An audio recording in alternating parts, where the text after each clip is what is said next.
all have pain, we all have sorrow, but if we are wise, we know that there's always tomorrow. Lean on me when you're not strong, and I'll be your friend. I'll help you carry on, for it won't be long till I'm gonna need somebody to lean on. Please swallow your pride if I have faith. You need to borrow, for no one can fill those of your needs that you won't let show. Just call.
Welcome, listeners, welcome, viewers, to another interesting episode of Sensational Sundays. I'm your girl Elise, and as usual, I am more than thrilled. I'm excited to be here today, right now, in this place. Now, you know, Sensational Sundays bring all the inspirational stories just to get your day, your week, and your entire year, yes, I dare say, 2024 to a good and excellent start. Now, we have an extraordinary guest in our studio. It is not his first time, but today is special because he is not here virtually. He is here in the flesh, live and direct, in person, right here at Flashpoint. Now, he is a renowned lawyer, and that's not what he's talking about today. He has done extensive research in history and genetics, and guess what?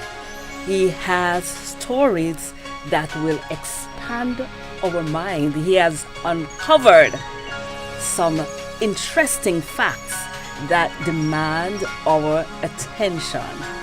Dr. Wilton McDonald II, how are you? I'm doing great. I'm here enjoying the sunshine and the beaches and not being in the snow in Poland. So ordinarily I would be in Poland now. The kids are here with me, Maria and Alex. My wife, Evelina, had to go back for work. But yeah, it's just good to be home, be in Cayman, and here for again another week, and then back to the freezer box. It's wonderful to have you here. Have you always been this intrigued. He has been in studio for a moment, listeners, and he has not stopped. He is busy getting information that is worth our attention, information that's worth sharing. Have you always been passionate about history, Dr. Well, McDonald? it's about passionate about life and learning, and that's one thing with my mom being a retired teacher, Sarita McDonald, my dad who is still involved in the ministry, and he's enjoying his 79th year, and 55th year as a pastor. I've just been really intrigued by everything, just reading outside my subject area. So yes, I'm a lawyer. It's possibly 7 current jurisdictions. I'm being admitted in Seychelles this month. Oh, but congratulations. Thanks. But I just enjoy learning the new subjects, topics outside my area of vocation, which covers law, economics, business, accounting, because I'm still a qualified accountant in the UK. Lawyer, yes. Now 7 jurisdictions. Degrees are probably now mass 7. I continue to learn. I am at Harvard, still as a continuing student, postdoc. I was at Oxford about a year ago. Again, I'm committed. I'm 49 this year, but I'm committed to this lifelong journey of learning. And what started this whole thing is, yes, my mom and my parents together, but being in a stable environment. Cayman had a population that was barely 15,000 or less in the 80s. And growing up here and then not being able to access television, that's something where I had a library of books and constant reading. And so this close family setting, being able to absorb, and the ability, a God-given gift of absorbing information and retaining it, recalling it, and applying it, is served well in all the areas that I've studied and I've worked in. So what is really an important at the PhD level, and you could ask any postgrad student, is to identify gaps, being able to identify research questions and gaps. And the base that I've had was reading encyclopedias, reading books, and the early formative learning, where I was able just to read across subjects, cross-discipline, and absorbing this information. Then, now that I'm presented with certain problems and issues that I've seen in just by doing a simple DNA test, and then trying to advance that field by going into different countries, by learning about different people. I was in the outback in Australia this summer. I was with clients in New Zealand with the Maori tribe, and finding out that there's also the African connection and links. And I've been blessed just to find persons along the way. I've been to Africa 4 times, but on my last trip to Africa, Uganda and Madagascar, I met, and I didn't even plan to meet. The data sets that I have will indicate there's some African connection, that's obvious, and we all share that in the Caribbean. But when I realized that, I started doing just the first DNA test, and that was my heritage, a basic test 3 years ago. That led me on to looking at Cape Breton, the Prince Edward Island in Canada, and looking and studying connectivity between Scotland. Being a McDonald, well, I was told earlier on, you don't really look like a McDonald. And I just, again, have thick skin. I say, well, what is a McDonald? And then later on to find out that son of Donald, or son of a black person, dub being a word is ambiguous and it's mean black.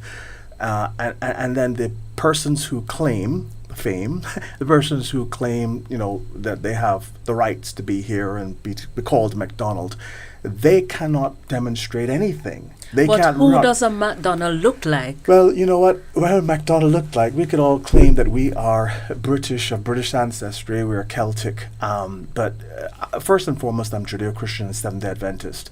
So my timeline may not gel with a lot of people, but I'm confident in my facts, the timeline that I have. And it's a timeline where we're all not in agreement over. If we're in agreement with the timeline of around 6,000 years. Yes. And we don't know for sure because there are different calendars that were used over so many 6,000 years. Right. And the Jewish calendar being shorter, 360 days. The Gregorian, the current calendar is 365 and a quarter. Different timeline, but roughly 6,000 years. And the scientists don't support that. They support different numbers. And as I go into the presentation, knowing that there are different numbers. Some people would say mankind would be at 500,000 years. Others would say 1,000,000. There is this marker where you're looking at the most recent common ancestor. It's a very famous index in genealogy and how to date subclades, and you get into really complex areas of genetics. They use a marker to Adam. At least they're giving some recognition to Adam.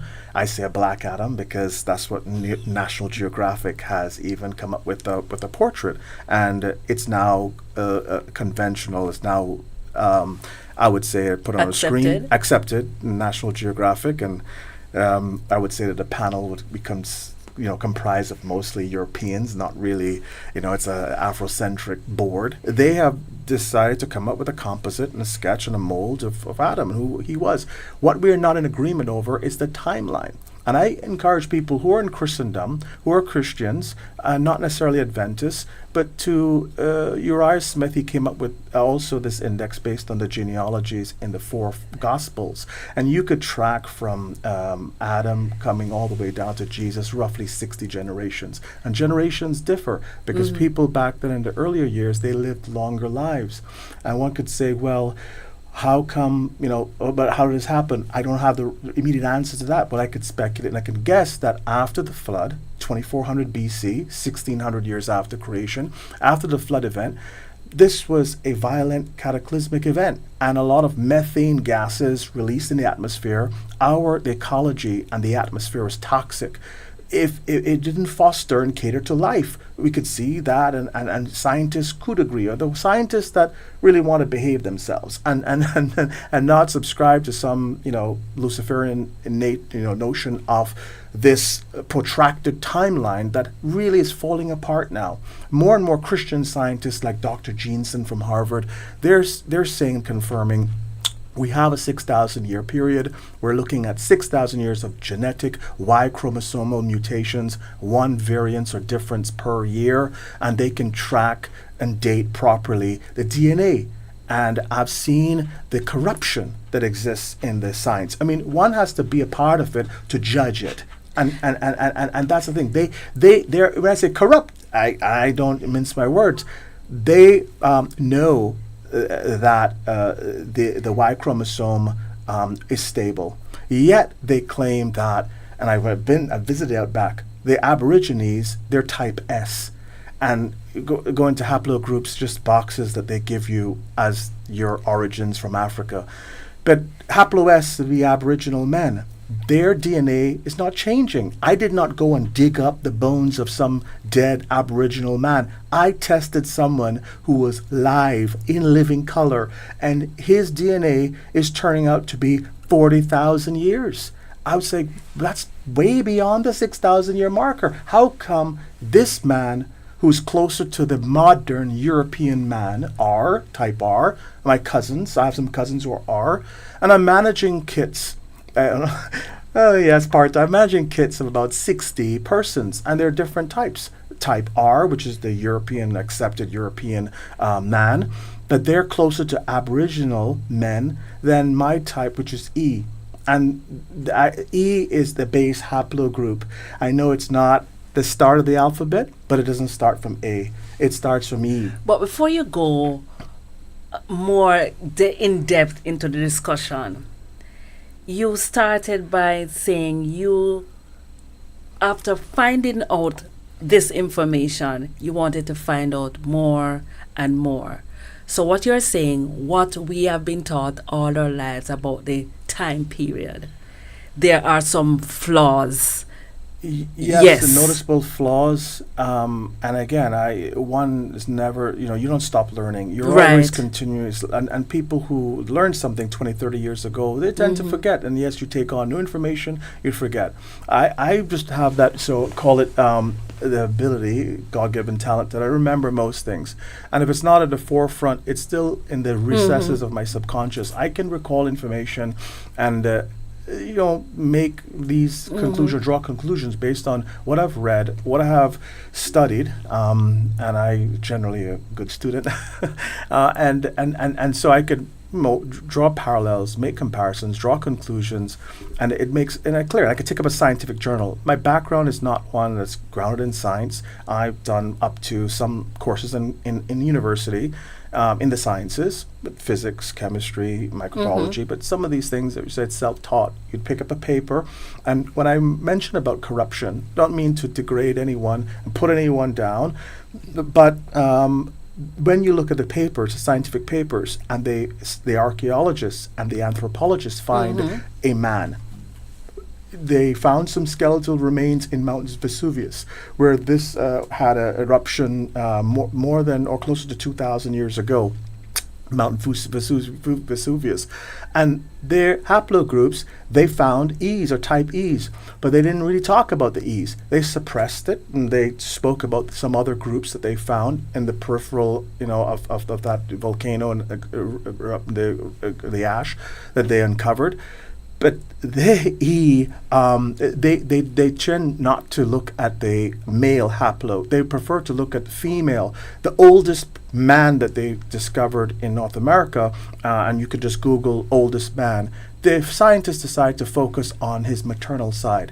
And men, we possess two haplogroups. We have two DNA groups. Women will only be blessed with one. Yeah. That's why it's always good to study the male profile. And in the Bible, the genealogies were tracked based on the male lineage. And I don't consider myself extra special, but what happened in my case, I do have a story. You are extra special. But it's not just the efforts and the time taken to put into doing the work, but also my family history, where it ties into Jewish ancestry. It's tied into Black Jewish ancestry, to the Yahya and Davidic lines, and going back more than 3,000 years. That was able, and even the guy who I met in Africa, whose DNA I submitted to a lab.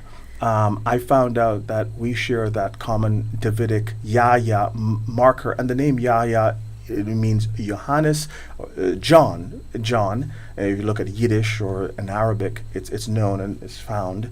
And Yahya, it's a Jewish Middle Eastern name, and I've had four separate, not just a one-off, four separate DNA links to that surname, and that's the oldest surname that I have. That's beyond McDonald. So it's that bloodline and connectivity that just allowed me to advance my research. If that didn't happen, that was not the case, I would be limited and would just be looking at other person's lines. And Dr. McDonald, I have to say thank you, because we have read history books. We have been taught for years, and we would have been teaching our children what we have been taught. And I believe, as Marcus Garvey said, if we don't know our history, then we will repeat our history, and it will become our present circumstance. So not just learning the information yourself, but having your passion to share this information. Now I want you to break it down in tiny bite sizes for our listeners who are viewing from all over the world. And they are here and they're, why is this important to me? I know you're speaking about the haploid groups and so forth. We in the Caribbean, why our history? Why is it so important to us? Does it form how we think, how we relate to each other, our success in life? You see, I hate to say it, but we have been living, I would call it, in the Third Reich. The Nazi Germany they wanted to create this third empire of the world, and that didn't work out for them in 1945. They had to surrender.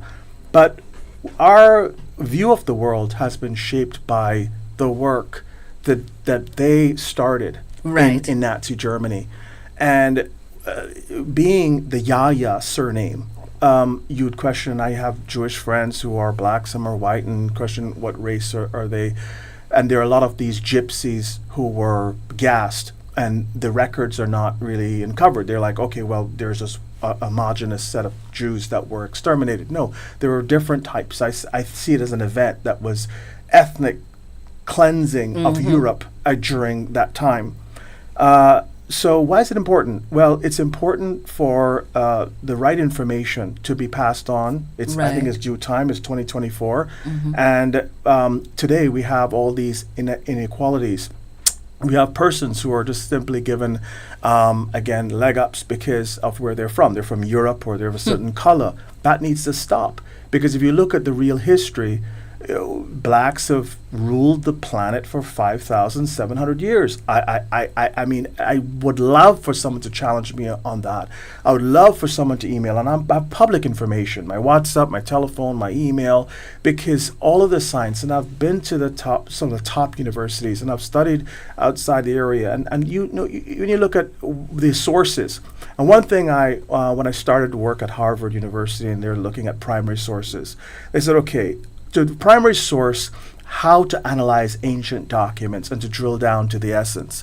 And so I would love to just, again, share, and again, bring it home, just answer your point of your question, why it's so important. Because in these inequalities today, one person would be paid randomly $20 an hour. Another person, because you're from Jamaica or from the Caribbean or some island, or you're black, you may be paid $2 an hour, or call it Filipino. I mean, call it what it is. It's wrong. It's shameful. And, you know, in Christendom, we say we're all equal at the foot of the cross. But when it comes to background, why should we be governed? Why should we be controlled? Why should have one set of people based on race or color be on top of the other? That's wrong. Even in the manual of the Air Force, that one time in the 1930s or 40s, blacks were not supposed to fly planes because they couldn't see good at night. And they erased it. But that must have come from some Nazi playbook. I mean, this is the American Air Force in the 1940s. It was there, and they took it out. Yeah. Of course, they took it out. It couldn't be in there today. But at some point, the Air Force of the United States said that blacks could not be given any permission or authority to fly planes because they couldn't see good at night. And it's just, you know, when you look at I started to look at Nazi Germany. I looked at the history of Germania, where they found this book that was written by Cornelius Tacitus. Cornelius was a lawyer, historian. He was born in AD 50. He had many books, 20 books. So they weren't able to find 20 of his books, and he specialized in the chronicling the anthropology and the history of mankind. He looked at the early tribes, the Picts in the UK. He looked across section, he wrote about it. But his books, most of them are gone, just like Euphoros in ancient Greece, black ancient Greece in 300 BC, 400 BC. Euphoros had 30 books, they're gone. And he wrote again on history, mankind. Library at Alexandria had many scrolls on the history of the world, and conveniently that was burnt down. They stored a lot of genealogy information in Northern Ireland. Fire of 1922, they just destroyed 700 years of Celtic records. And why would they put everything in one place, or most of those prized records in one location? And then poof, you have a fire. Donald Munro wrote about, in 1500s, wrote about the black Celts and black Scots. So you have a lot of missing records. But that's on one side, one end. And on positive, when you see some sources that are coming forth, like Russian icons, and you can go on Amazon and you can either buy the book or you can download a Kindle version, but the original book is going to cost you about $3,000, because a lot of these paintings were done by Orthodox churches, copied by hand, very expensive in copying, and those are authentic images, pictures of the Last Supper. And I could show one of the images in the book, and paintings reproduced in the Last Supper of Christ. A lot of brown-faced individuals. Christ is depicted with the halo, and it's different from Italian and the other works by Da Vinci and other artists in the Renaissance period. The way they depict the apostles. Medieval knights in that book covered that they were brown in complexion. What about the white Jesus that we have in our church? Well, they was copied and adapted from the wayward son of one of the popes, and it's come out now. This image of Jesus, it's not accurate. Even the National Geographic. Do you think we and would sources- accept a black version of Jesus? With your knowledge growing up this side of the world, how accepting do you think we would be of seeing a black Jesus in our church? Well, we have so many images of the white Jesus that, you know, in a lot of churches they may definitely protest and, you know, they Throw would us object. out. But this is an image, Michael would probably help me out. I was searching for it. This is an image that they have composed, and again, it's scientific papers, the National Right. Geographic. They have hinted on it, and they have shown where you have images of Jesus. So I don't know if you were able to Yes, see. yes, we are seeing. Seeing the image of Jesus. I certainly didn't come up with that in the time. People who lived in in that time, that's how, you know, he looked. Yes. Doesn't look like the image of Christ that we grew up with. And so we Yeah. know more and more scholars are coming forth. The people who were living in those times, 2,000 years ago, and you have the Russian icon sources. You have many other sources coming forth. You have the some brooches that are springing up from the estates of persons who've now passed on, and they are depicted. Again, anyone who wants to see any source, you can look at Facebook, a Twitter page, and I've copied some of the images. But these are women's brooches inlaid with jewels and gold. Why would they portray, why would a European, why would an Italian, French, or English woman have their servant or slave on their chest? People are vain. People want to show themselves up and be showy. They're gonna adorn themselves with their image, just like a noble or king would have his or her face minted on coins. So it is that you had the royals and the noble persons at the time do things like that and create these brooches and jewelry and pieces that are popping up. So we have abundance of sources that are now coming forth. One of the sources that I really like and enjoy just reading would be the Ben Franklin essay. And if anyone, this is open source in the government archives in the U.S. And Ben Franklin was very clear how he saw the world in 1751. He published an essay called, The Increase of Mankind, and it was an essay that is there, open source on the internet. And paragraph 24, he says very clearly, it says, it leads me to add one remark: the number of purely white people in the world is proportionably very small. All of Africa is black or tawny, Asia chiefly tawny, America exclusive of the newcomers, wholly so. And in Europe, the Spaniards, Italians, French, Russians, Swedes are generally of what is called a swarthy complexion. And also the Germans and Saxons. So there's a small group in England that were supposedly Caucasian. But today, if you look at population stats, just use your brain and read. Today, pure whites are around 12% of the global population. So I ask the question, if all the movies are true, if all the Hollywood films with the Vikings and the conquering knights and the kings are true, where did all the whites go?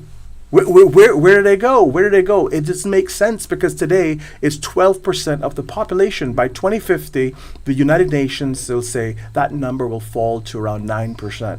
And globally, you have Indians, we have Chinese, Asians, and the historical people in Asia. They have these masks, and they say, "Oh no, that's to scare away the devil and scare away the evil spirits."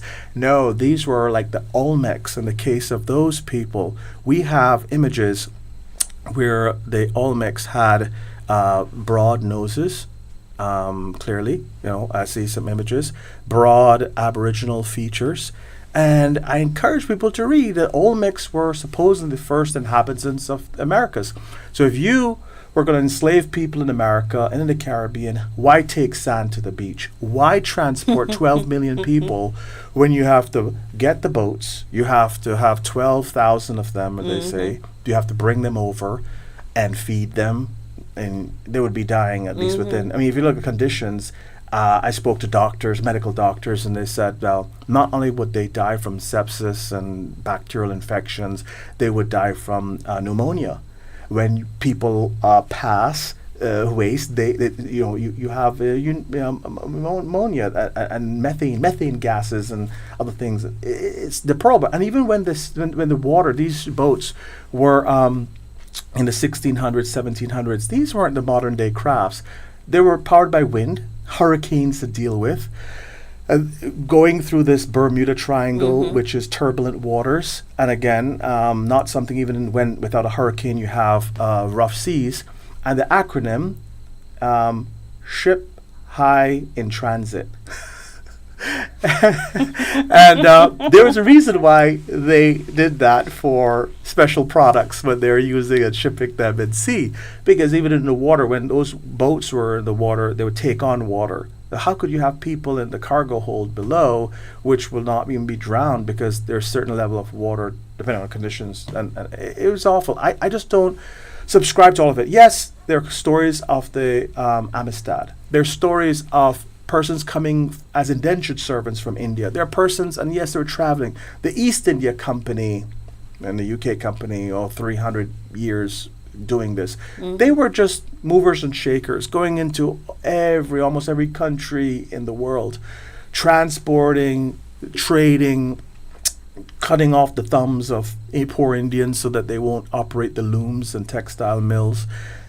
Everything that they were just doing in order to just change the face of history. Well, no doubt they would have taken some Africans from Sierra Leone or Ghana or the West African coast, but not in those numbers. Even Columbus, he could barely afford to make it over. He was sponsored, by Spain. He was sponsored, Italian explorer, as to Columbus and what he looked like. I again have and he an discovered image. us because we were all lost over I wouldn't here. say discovered. He just came to the New World and saw some other Yes. folks who were copper colored, as was correctly described. But and I do have another image that I'd like to share. So the modern day Columbus, we are told, was white, and there are various portraits of Columbus. But I will just share the image that was painted by a Welsh painter and author, Michael, and it was a historian from Scotland, that Henrietta Marshall, who commissioned that work, and it was one of the most riveting and captivating pieces that I've come across. Black Columbus, you could see that he is not a young man with a grayish beard, peering and looking over the side of the boat.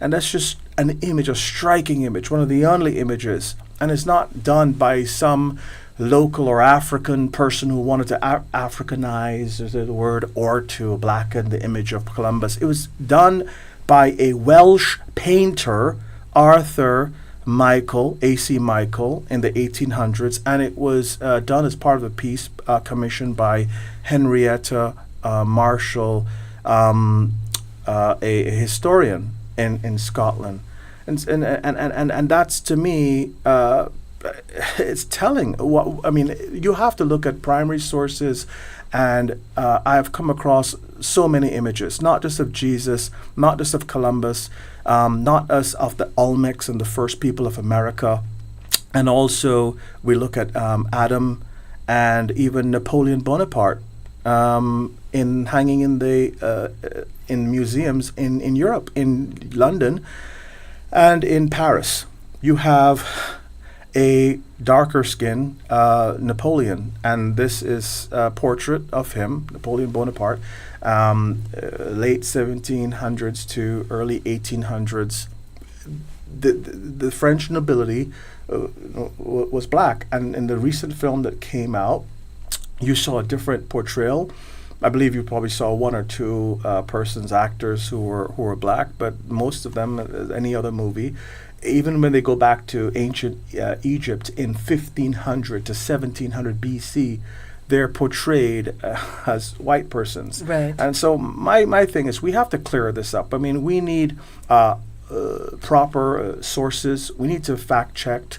A lot of the sources that are considered historical significance, they're based on copies of documents.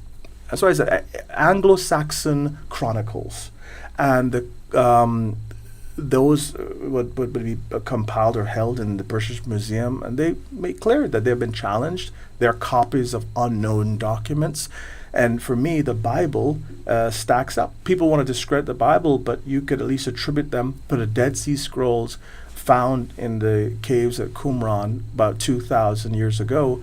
I put a lot of weight with the Bible, but then that's, again, full Bible.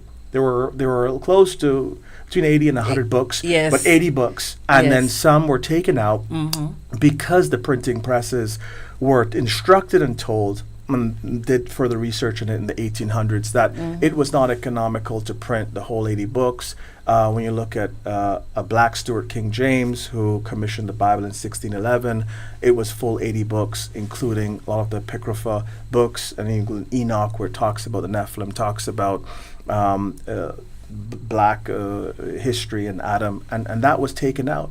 And I could say, why would they do it? It was deliberately done in the 1800s because they wanted to create, even in the words that we use in the dictionary, the words black and white. And you look at the significance where black is attached to every evil. Think Black negative, male, yeah. black Christmas, Black magic. Friday, black magic, not trusting and evil and It's all black. of this. And white, Purity. purity and Light. all the other light, truth, Yes. honest. Yes. And you could look at synonyms that are attached to that word and defined. And the word, the Niger word, and I brought this up in Facebook and earlier commentary, that word was distorted and they added the extra G. Foul word. And I thought when I first came across the word as a growing up, and we'd all come across it at some stage in our life, that the person couldn't pronounce Negro, because that would be a race classification. You have the Negroids, the Caucasoids, the Mongoloids. But as I've done my research and done more digging, the Caucasoids and the Mongoloids are very closely aligned. Negroids are, again, in a special category because they are the original man. Right. And that's where it's all started from, and then from there it progressed into different, let's say, human hybrids, which we could go into. I mean, this Book of Enoch, it's the Nephilim, where they call it the giants who were washed away in the flood, but then the DNA carried on. But we have to look at historical sources and test them. So I've looked at so many sources over my lifetime, and I've done different DNA tests. One of the DNA tests that I've done was I want you to go into detail into your personal research, but before we get into it, I need to ask you, how do you navigate, dealing with this subject, since it's so sensitive, race and genetics, and you definitely will encounter controversies?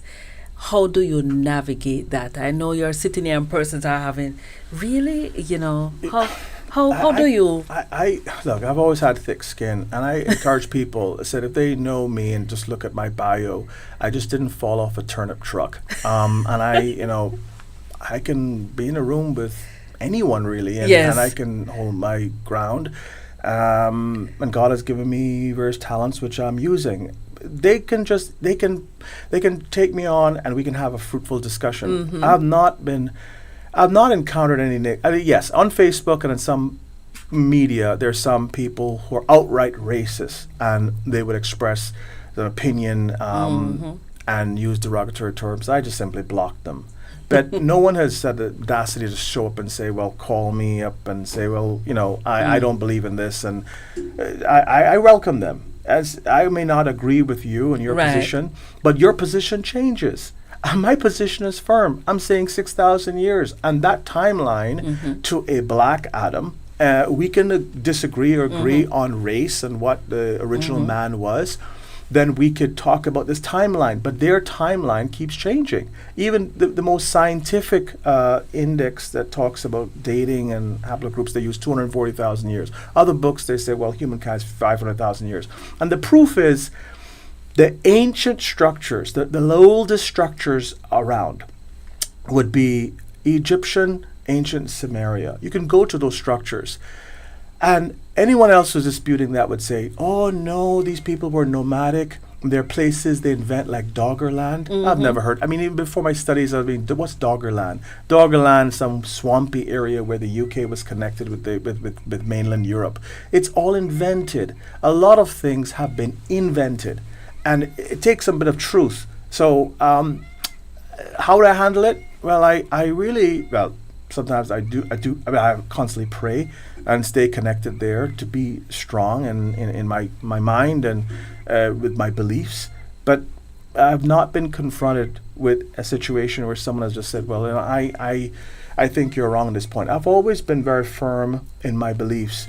And when you look at the narrative that it's clearly Luciferian. It is Darwin, how he came up with, well, we came from monkeys, and yet there are no evolving animals today, and the timelines in question. And I say to the hardened evolutionist, if you think that this thing dug out of the ground is 100,000 years old, or 1,000,000 years old, I might agree with you, because when God created the world and what is there, we cannot put a date on those things. So just because you say that you could use carbon dating and dig it out of the ground and say it is going to be 100,000 years old, or whatever number you invent, it could be so, but humankind would be within 6,000 years, and I'm holding to that. The other things could be older.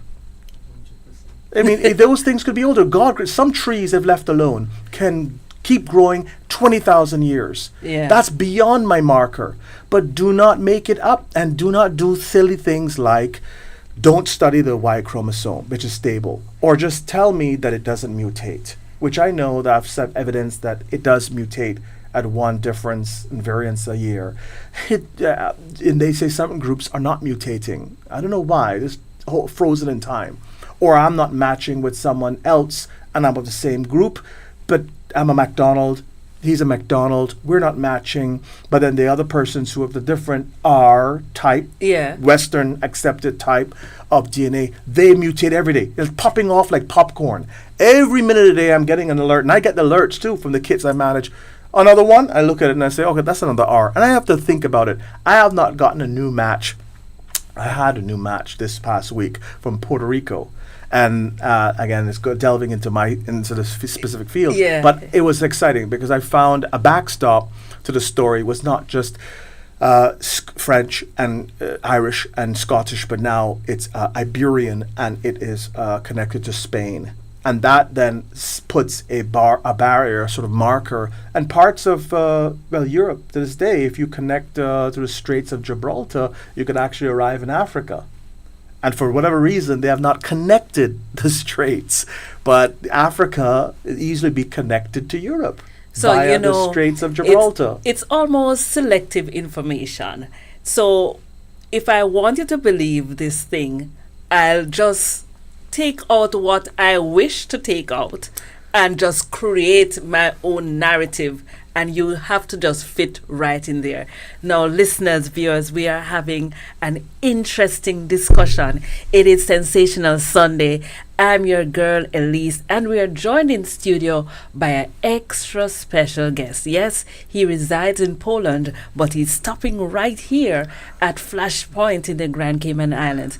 If you're tuned in, give us a like, give us a share. You know, it's important information when your history, what you thought was so, think about it again. And, you know, I admire the fact, Dr. McDonald, that you give God the glory for this gift he has given to you. The ability to not only study the information, but also join the dots of this puzzle and be able to not share it only here. You're on Facebook, and I'm waiting for the book as well. I think you will have to break it up in volumes, and you'll have to just go nice and slow. So you're going to lay the foundation, and so that we can share it with our children and our children's children, because this is important information. So we will discuss more on the other side of this break.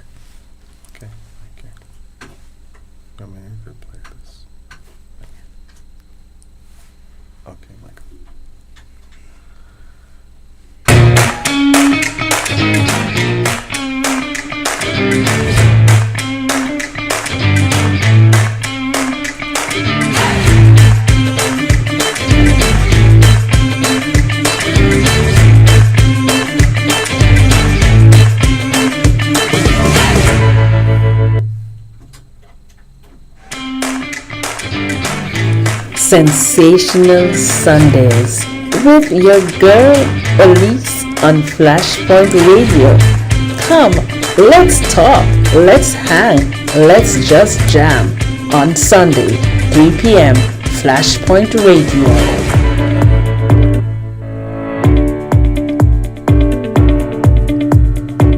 Need to a special event but have no clue or idea just what to do? Planning a birthday party for that special someone aged 0 to 99? Or you would love to show your staff your appreciation for them, or maybe an exciting way for team building? Then Mr. Cool is the only way to go. An amazing ultimate treat on wheels featuring remarkable homemade ice creams, fanciful icy snow cones, a colossal array of desserts, and so much more. Is sugar an issue for you? Not to worry. Make that special request and Mr. Cool will provide that special sugar-free ice cream just for you. Call us at 939-3761 or 9270176, or you can email us at anthonyparry87@gmail.com. Mr. Cool Snow Cone and Snacks, putting the scrumptious in your event.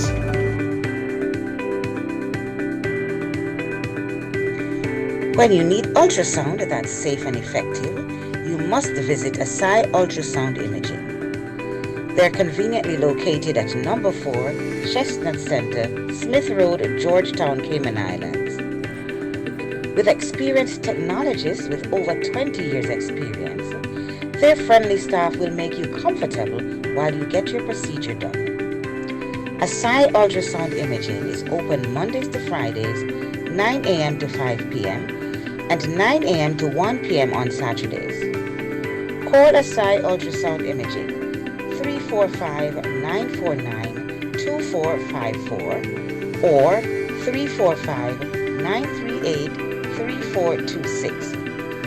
That's 345-949-2454 or 345-938-3426. Need to plan that.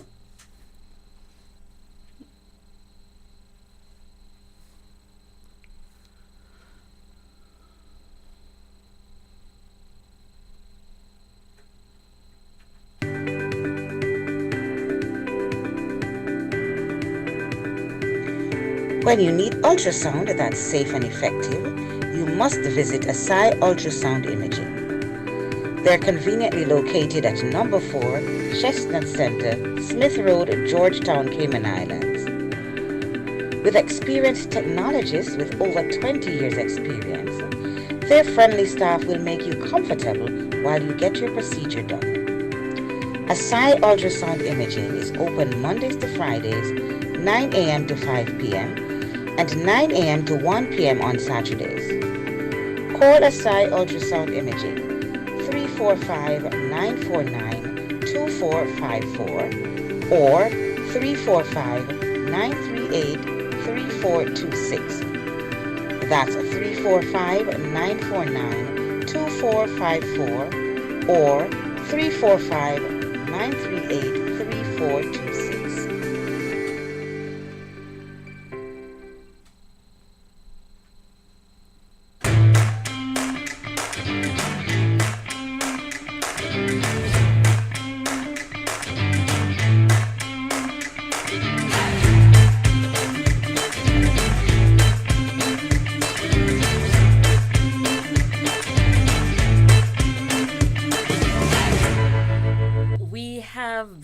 Discussing some untold stories that shape our world. We have been talking about history, yes, and the importance of knowing your history. I know February is traditionally celebrated as Black History Month, but I dare say Black History Month or Black History is every day. It doesn't have to be January, February, March, April, May, June. Knowing your history has a crucial place in knowing where you are going. And so when you interact, when you live in this world, it's important to have a firm foundation. God has blessed Dr. Wilton McDonald II with this ability to retain this information, this passion, this thirst, this desire to find out more and more about not only Black history, but his story. And so as we continue on this episode of Sensational Sundays, if you have not already done so, I encourage you to subscribe to Flashpoint, share the link, be a part of this growing sensational family. Now, Dr. McDonald is going to delve more into his personal research. He's going to share with us what he has learned by spending, and listeners, he is busy, but he has found time to not only find out this history, not only read, but actually do the research himself from actual DNA. So tell us more about what you have discovered in your passion and in your research. Okay, happy at least to share. So, I mean, right now I'm just looking at the screen of my page and Wifel, and it's a company that is Jewish owned and sponsored. A lot of the top DNA companies are controlled by Jewish groups, whatever reason. But I said I might hit my ancient the oldest link on my father's side. It's Jewish. It's the Yahya surname. And so this is the page on Wifel. And once you do your test as a man, a Y chromosomal test, you can upload your data to Wifel. And here I have my cousins. I have my dad on top, which is match. And I have different surnames. Now, immediately, there's no direct link to a McDonald. But if you look around and the family names like Logan, you would see that there are many links with McDonald in Jamaica and in Scotland. One of the famous McDonalds, who was Lord of the Isles, he was married to Logan's, and that was, from the 14th throughout 14th century, so a bit further. But this type of testing will allow researchers to go further back in time, with thousands of years.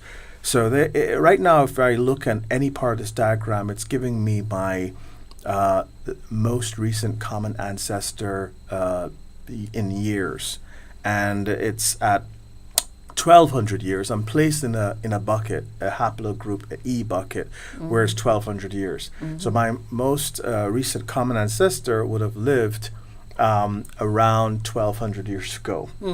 And that number will start off at 900, and they aged a bit, so it's 1,200. So you're looking at around 800, and around 9th century AD. And names that crop up would be Wiley, Henry, and that has a strong Irish link. Logan is via Canada, but it's really Scottish. Stevens, Graham.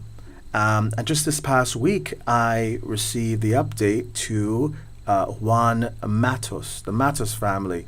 And they can go back, and it's through via Puerto Rico, but in Spain and Iberia, as we know, people argue that those folks were Huguenots, were darker complexion, complected people. That is the last update that I received on Wifel, and you could see it there. I mean, haplogroup E, that's where I fall. You have some Middle Eastern, you have a Nigerian link. I don't have information on that. That's about 3,500 years out. A Bayesian, Sierra Leone, Philippines. My dad has that Filipino connection because he is pastoring a Filipino church at the moment, but that one is still at 3,500 years out. Now, the other part of this, where I wanted to look at some other markers for my own personal profile, would be to look at the STRs, and I could show you. The STRs? What are the STRs? It's single tandem. It's a term it's my mind. Repeat. But it's a genetic term. Again, I am not claimed to be a scientist, but there is a certain way in which you analyze DNA, which is different from analyze it in a subclade or group. But if you look at this sort of slide, I was able to identify other relatives in time. There's French, there's Scottish. The chap from the Africa, he is showing up as a DNA relative, and his most recent relative, or the most distant relative, in 1270 France. He's African, but he's flying the French flag. And looking back at this, you have a mix of UK, US, Middle Eastern, where I mentioned the surname being Yaya, then it also pops up in here. I go back a second. Oh yeah, so 1625. That word or name, John or Johannes, is my oldest relative. I could go back in time and match up, and that is ancient Jewish Hebrew links. That came through Oman, it's a country, but these are all Group E, and those are my relatives. So the story that I have to share and tell, it's one that is not just tied to the Caribbean. It's one that covers multiple countries. It's very diverse and rich. How does it feel to be out of that box? That box that we reside in and live in. That box that says, we are from here, and the whole slave trade, and how does it feel to be outside of that box and looking it's the expanse of your relatives? Well, daunting. I mean, remind you that up to 3 years ago, I had no clue, and we all accepted the current narrative that we all came from Africa. But I visited Africa, said 4 times. The last trip, I met someone who has more European ancestry than African. Right. And as you could see in all of these matches that I am showing, it's very few. You have a few that are saying either Kenya or Africa, but they're Middle Eastern or Celtic in origin. And that's very telling. So this is part of the story that that I really have to share in terms of the relatives. Most of them that I've met, the closer ones, they have white ancestry. They're based in the U.S. or in Scotland, in Canada, and some of them are in touch with me. They're pen pals, and we have subgroups, and we speak on a weekly or monthly basis, and so it's connected me with these relatives, not just your cousin from, say, around the way. We all have cousins which would share either a maternal or paternal match, but when you're looking at this kind of in-depth work, and yes, it's beyond the scope of my learning. I did not study any advanced genetics, and even for an average MD, I was talking to a few in Cayman.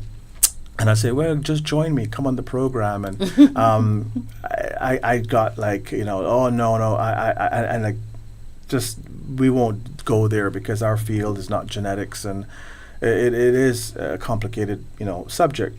But from what I could just discern from my information, and I can see clearly the places in which, people are coming from, it paints a picture that it's not just Caribbean, it's not just an African story, it's a global story. It's very clear to me that based on just by examining it, and this site is dedicated to advanced researchers.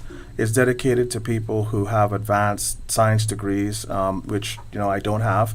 I must say that yes, I am limited in that respect, but I just keep searching for answers, keep researching, and trying to uncover those gaps.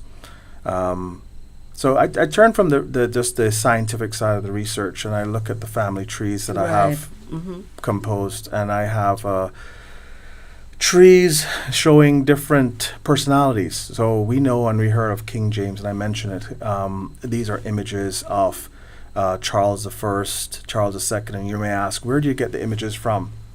There's a book which was written by Dr. John Johnson, and he was a theologian and also a military person. He's now deceased, but I'm in touch with his estate, I'm in touch with his son, and just talking about, where did he get his information from.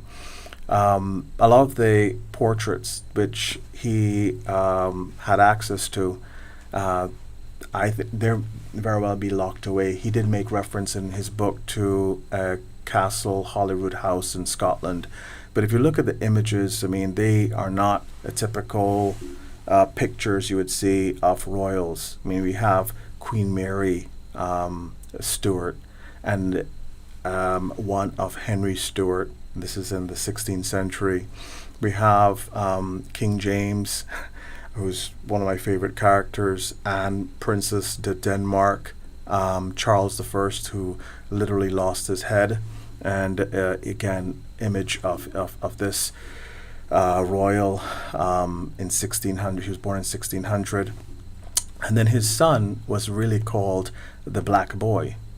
Charles II was called the Black Boy, and there's a pub in the UK called Black Boy Pub. Now, why is it that he was black? That he was only black? Maybe he was darker in complexion. I don't know. But his mother was Henrietta, and she was also black. And there's an image of Charles in London, in the UK, and that statue has been defaced, and nose and lips and face just defaced. So this is just again something that I've shared, and we could go on to other images of royals. Okay. Other royals such as Charles V, he was holy emperor, okay. Holy emperor in Europe, and you have Maximilian von Habsburg, again living in Austria, in Europe in the 15th and 16th centuries, and those are just some of the images. But I left the images which were stock photos, and wherever I found images which were conflicting, like in the case of the Holy Emperor Charles V, then I've made note of it, and just updated the tree with that information. How long did it take you to get this tree? It took, I would say, more than 3 years. I started off with just 200 persons, but I've had access to all the sites, which would be including Ancestry, MyHeritage, 23andMe, and so I've been able to expand the tree well beyond 600 and 4,000. Wow. How does it impact how you I perceive the share, world? not only that, or how share. you share the information with your own family, with your children? I mean, wherever possible, I will speak to the kids, and I will tell them about these personalities, and gives me a good moment to talk about the history of these persons in time. It's I mean, again, depends on who you speak to, but with my close family, I think they're really hearing this a lot. So for them now, but my kids are always fascinated. My son is very interested in history and facts. My daughter, again, she's more teenage years, but they are receptive. They're eager to learn. If I have something new where I'm speaking about a royal or personality, they're quick to really learn and hear about this. And then I go on to the house of, call it pre-Windsor, the George the Third. We all know of him being the Mad King of the UK, and Sophia Mecklenburg. We have Duke Edward Augustus, and the images. Some of them that were included in the book, "The Negro Rulers of Scotland," by Dr. John Johnson. This book was published well over, 15 years ago, and this book details images of the past nobles which conflict with some of what we will, accept today as, the monarchs of the UK and of Europe.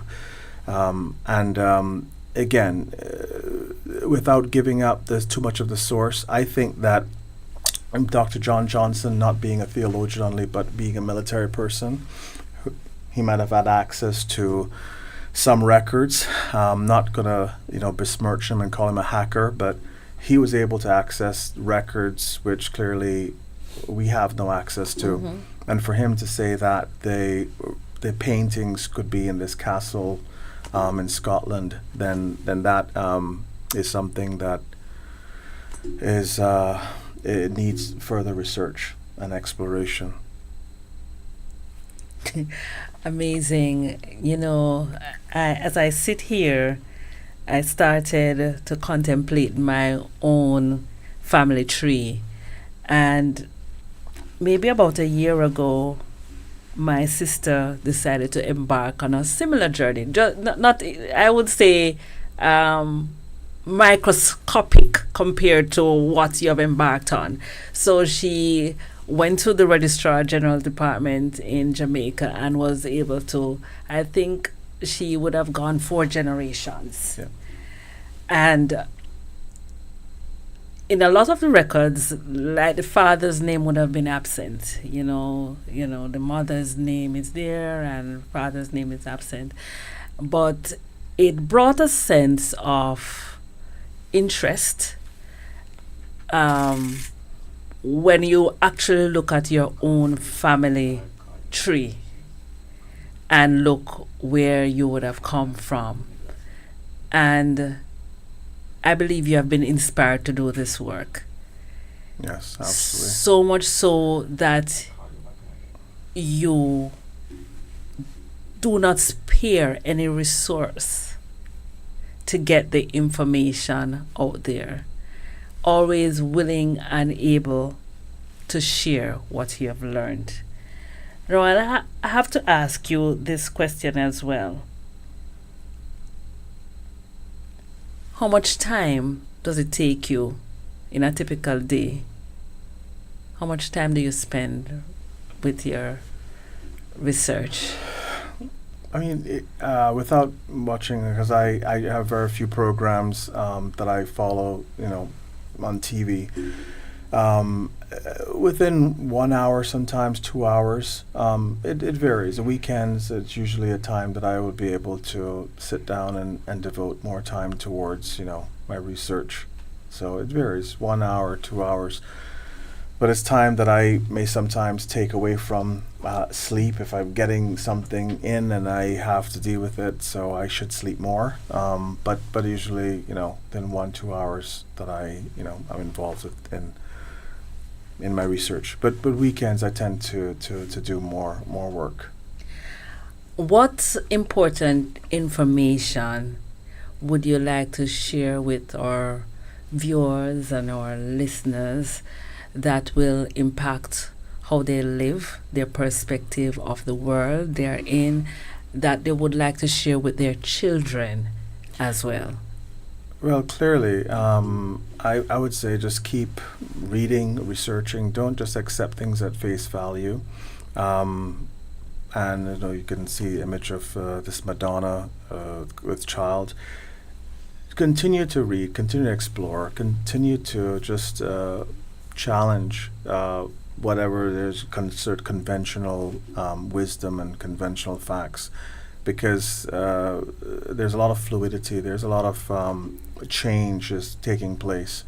I think that we are going through some rough patches. We all know this, in economic terms, and I think the world is coalescing in terms of economic trading blocks, and where we fit in is very important in knowing and in just how do we see ourselves in the future.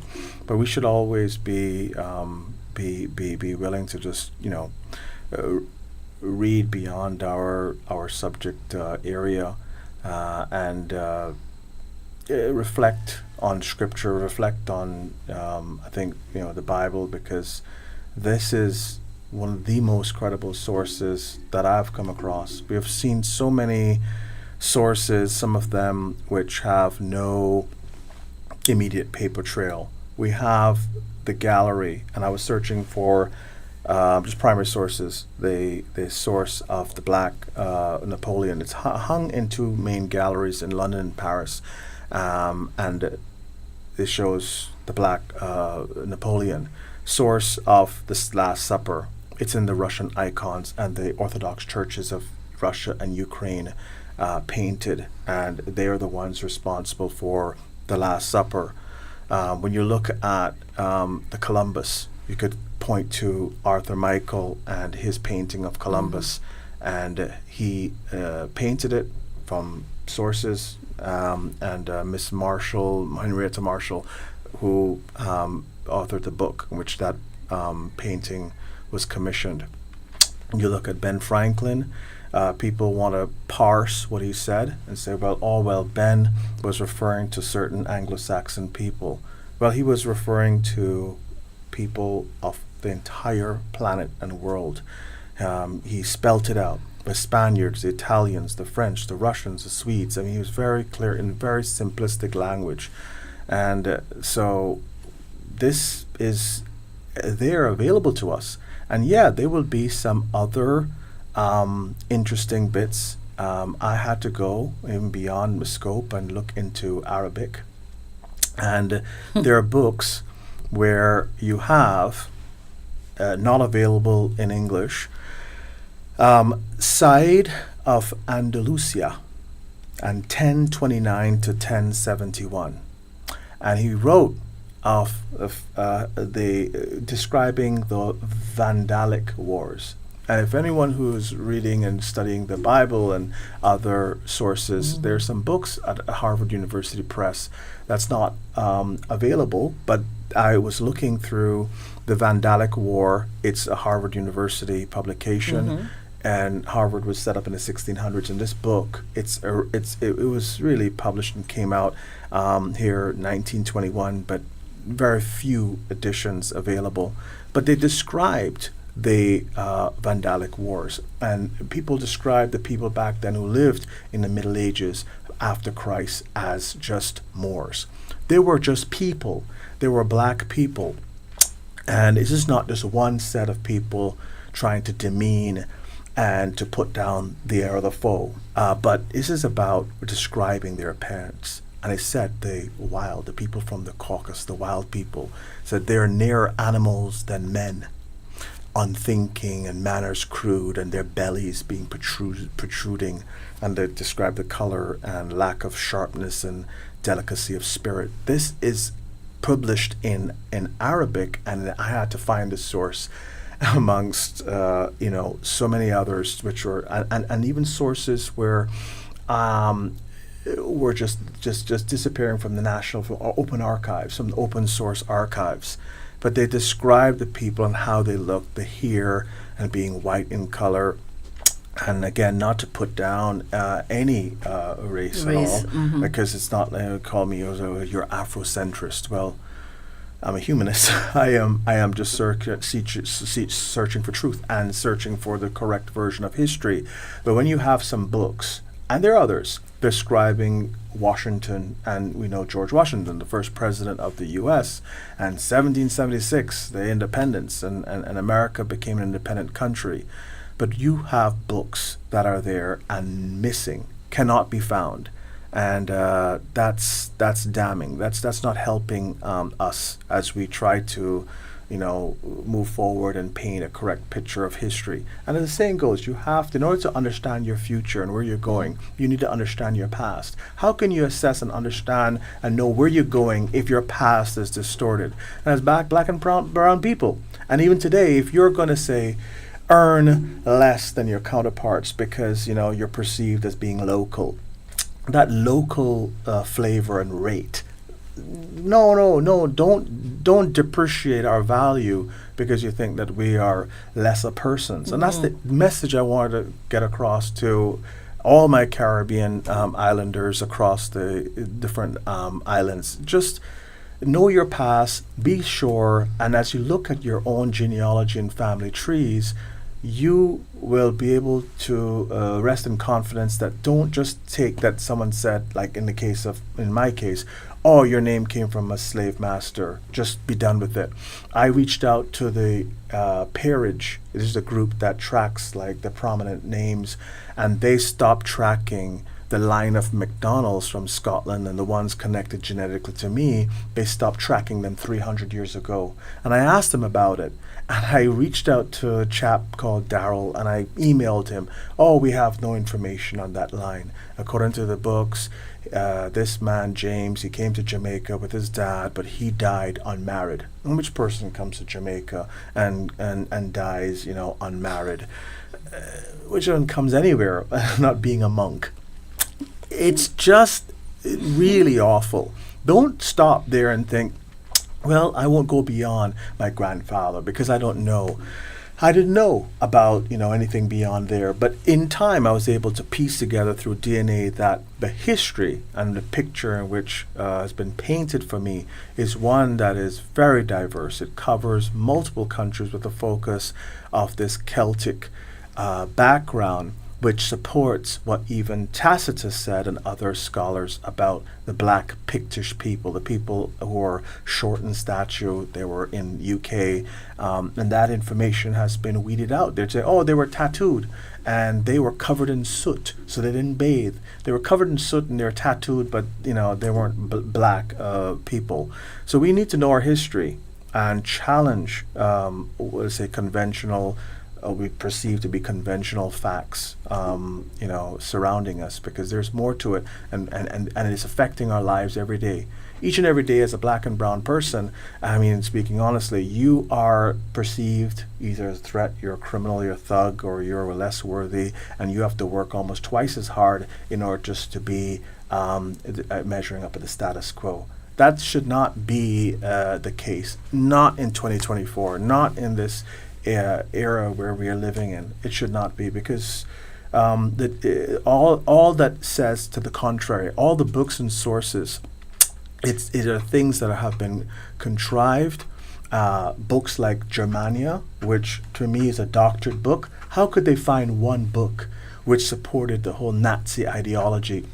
And at one point that book was banned. Oh, the worst book, or the most dangerous book that you could read, because it spoke about the Aryan race and how about them being beautiful and wild. How could you reconcile that being beautiful and powerful and strong when sources like this chap Andalusia, who said that, and further, the Caucasians coming from the Caucasus Mountains, they were so weak they could not travel. They were sleeping on horseback, and that passage, I read it, I tried to even uncover it. It is missing. It's like when they took people from the Caucasus and they were transporting them as, call it Moors, but they're not Moors. They were people, black people of medieval Europe.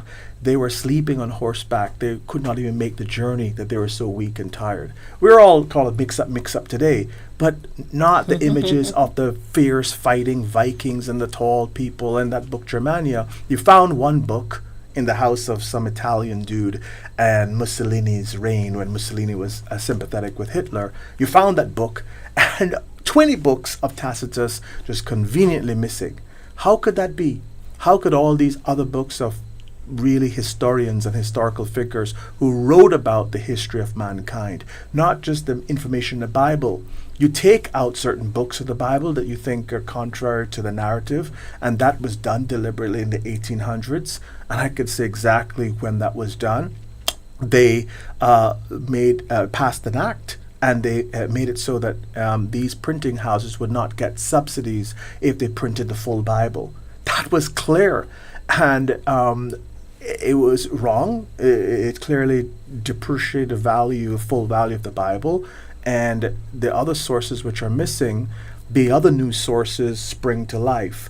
They give credence to that book of Germania. They then find and invent Anglo-Saxon chronicles and narratives which talk about ancient Celts and the Brits, but then the sources that are speaking contrary and would even a living statue, the Great Sphinx. Why is it missing today a nose and lips and parts of it? Why are statues of the black boy, Charles II, in England? Why is he missing nose and lips and a face? Why are these images being defaced? Important images. And they called him the black boy. And even in that case, there's an article where they're trying to rename the pub in the UK, which is called the Black Boy Pub.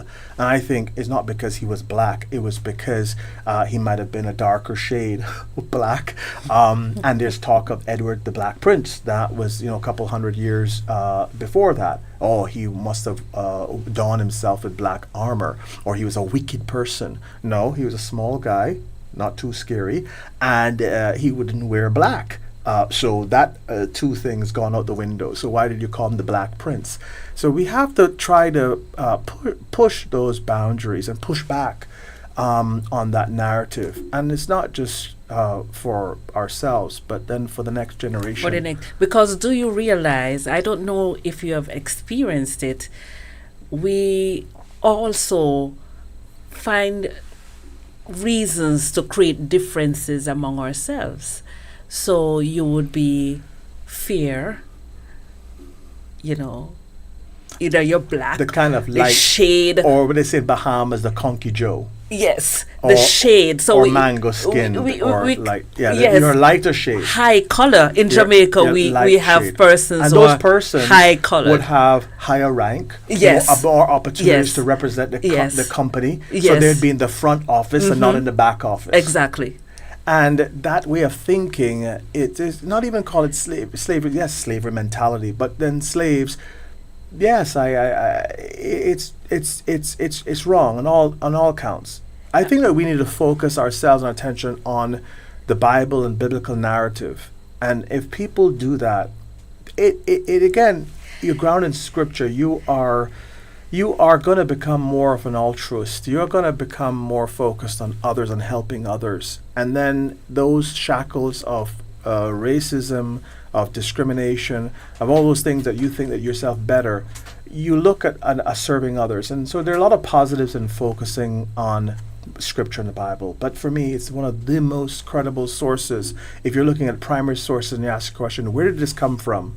Who made it? Where was it found? Yes. How can you test the authenticity of the document and how many persons could validate it? Mm-hmm. You just ask those simple questions about primary sources, and you just again challenge what you read. A lot of information has been put out there as a misinformation, and powers that be would simply grab land, grab assets, enrich themselves, and create a permanent, call it underclass. If you look at the prison system, even in the USA, comprising mostly of black men, and even when they go in, you then have little or no chance to be productive member of society. Yeah. Your chance of repeating and being offending again is higher, and you go back in the system. The environment is all skewed towards that. It feeds the perception. Yeah. Oh well, you're black and this and you're and it should not be. People, I say, are called equal in this society. We should not, be thinking that one is better. Yeah. My job is not to say being an Afrocentrist and a black, pro-black. It's not being that. It's pro-truth. Pro-truth. It's about being, honest about who we are, where we all came from, and if we could agree on that, there's a lot of things that we could accomplish together, as in building sort of future, and that should be our the way in which we look towards the future together and reconcile. But truth and reconciliation, and I mentioned that term before in South African case, it comes from admitting wrongs, but also let's fix the past, and wherever there is error, Yes. let's fix Yes. that, because that will be able to be a soothing balm, Yeah. and a balm that is gonna help smooth over lots of wounds. Let's try to fix the past, and you can't go in there half cocked and just again duplicating this narrative that there's one race that's superior. Superior than the other. Yeah, that I should not be sat the case. here and the revelation came to me. We have listened to songs, we have listened to musicians, emancipate yourself from mental slavery. Persons years before our time speaking about freedom, speaking about equality, and still the conversation continues in 2024. It seems as if we have not moved. We do lip service. We speak this way, but we act in another way. And I thank you. I think I've said it more than once on the show, because it's important you recognize your place in putting the puzzle together and laying the foundation, not only for now, but for the generations ahead. Yes, listeners, you're tuned into Sensational Sunday. We are wrapping up this conversation, Dr. McDonald, and I'm going to turn over to him for him to share with you his final words of encouragement. He said it so many times. Test those boundaries. Get out of that box. Don't suffocate yourself in that box. Embrace knowledge, lifelong learning, and challenge what is being told to you. What is the truth? And that is what we are discussing. So he's going to tell you finally, for this episode of Sensational Sunday, he's going to just wrap it up for us. Yeah. So again, again, it hit me in your point when you asked me about STR, single tandem repeats. Yes. And so being a complex term, I know I've read that, and it is a complex subject beyond even the medical practitioner. So I don't pretend to have a degree, but at the time when you asked me the STRs, yeah, so it's another way of analyzing DNA, and that's what it is, STR, single tandem repeats. So my got it. All right, got it. Yes. My summary here would be simple and short and sweet. It would be, as a child, having the childlike learning that you question, you're thirsty for knowledge and information, and you're searching for answers. You should always strive to be connected to God, because from Him all source of learning, strength, knowledge comes from. That it makes us more human, more that fleshy heart, that humility, to be attached to a higher power, to be subjected to a higher power, because in your state without Him, we turn to arrogance. We then think ourselves beyond even ourselves, beyond others. That's where these little evils will creep in.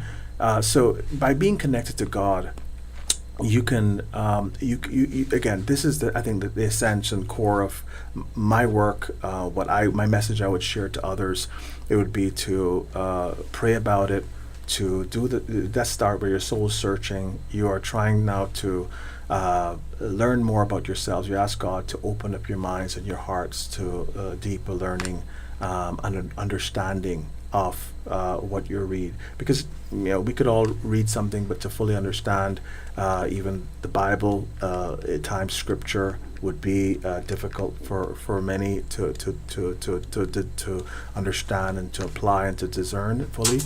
But we should start off at that point, and to share the knowledge with each other. I think from the time I started this process 3 years ago, I've become closer to a lot more of family members, not just the core. So that was the first. The first driver is to try and be connected to God. And the second part is family. And then the third would be wider community. So the second and wider family, their members, the family that I didn't speak to for maybe years, I was not in touch with. And by doing my research, I was able to, connect with them, share their stories, even touch their lives, because they are energized, especially older folks. And that's the thing with humans, is that once we say retire, intend to retire and leave the work, it's almost like a body will devalue and depreciate a lot faster and quicker.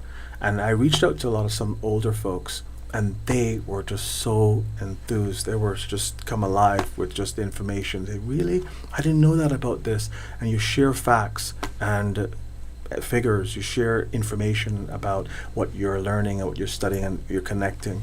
And they had no idea. They just said, well, our information is limited to this, to Africa. And the more you open up to them, it, I think, adds months, if not years, to their lives. So that's the second part in which you reach out to, firm up your family relations, not just core family members, but your extended family.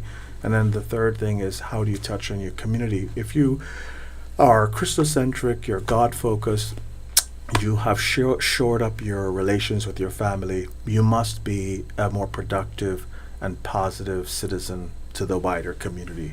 I mean, so if I think about it within the center of a circle and in outer circles, that's how I would really summarize this and the benefits of historical tracing, of genealogy. It's not just self-serving. It's not just the point from, you should not approach it, I just want to know how much percentage I am in this, and that's that. Well, I'm this, so I'm better, or I'm better than you. I have more Spanish or Scottish than you do, so it shows that I'm better. Coming from a Christocentric, from a Christ-like center, and if you have that center, everything else that you do and this work will be more of an impact to the community, which is, I think, the best outcome from all of this research and work, is sharing, passing on the knowledge, and having a more important impact and positive impact on the wider community. This must be completely uplifting. This uplifts the nation. Person, God, person, family, and community, nation. You said it well. You said it so well. I want to thank you for the work you're continuing to do for this generation and the generation to come. This has been Sensational Sunday. Today we had an extraordinary, sensational guest who provided a wealth of information. I will encourage you not to keep the information to yourself. There are areas here in this program that you might want to go back, you might want to take a listen, you might need to research yourself. Go right on ahead. Also, connect with Dr. McDonald. He's on all social media platforms, I'm correct? He's on Facebook, and he's on Instagram, and he shares all this information and more. Also, look out for his book coming soon, and it will be volumes that is worth listening, worth reading, and worth adding to your life. So enjoy your day, enjoy your weekend, and have yourself a sensational Sunday. I am your girl Elise, and I say thank you so much, Dr. McDonald, and safe travels back to Poland. May the Lord bless you and keep you as you continue to do his work. Thank you. Thank you, Lisa.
Sensational Sundays with your girl Elise on Flashpoint Radio.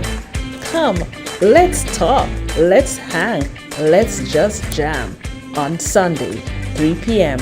Flashpoint Radio.